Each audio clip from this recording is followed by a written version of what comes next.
Our next step in this process is to add data to the tables. So we could populate them now, or we can wait until the app is deployed. To populate the database after deployment, we do need a post-deployment script. And that is what we are going to do. So we are going to right-click on our project, go to Add a New Item, and then under SQL Server, we're going to pick User Scripts. Right, and then you'll notice there's a pre-deployment and a post-deployment. We're going to pick post-deployment.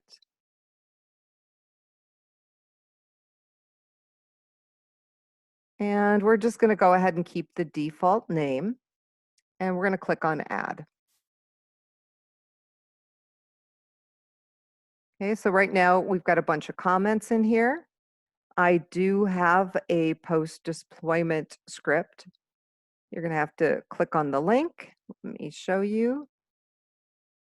So this is basically SQL code. Should look familiar to you for inserting data. And I'm just simply going to copy all of that. This will give us some data to start with. And I'm going to go ahead and just paste over this and save it.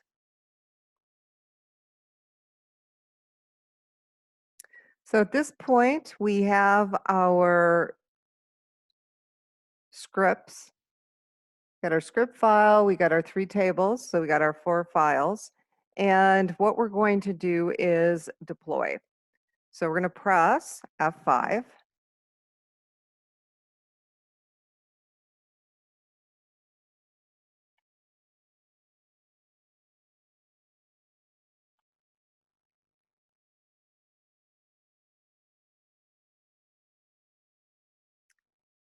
And then we are going to check out the database and make sure it was created.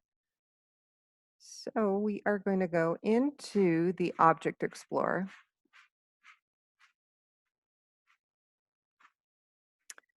Okay, and let's expand that. Here it is. And I can see the tables. And let's make sure we got some data here. Oh, I'm just going to double click. Let's see.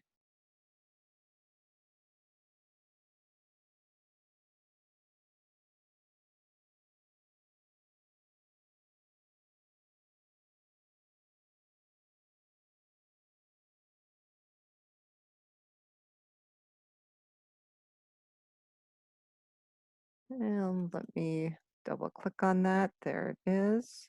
That looks good. Let me close out of that.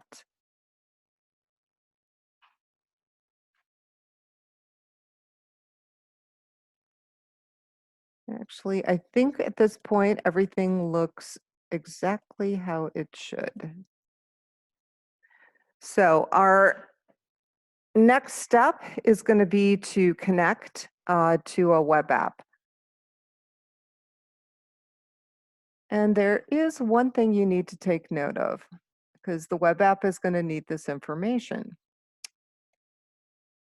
So where it says local DB projects, see how it says projects V13? That is what you need to take note of, because we're going to have to connect our web app to that.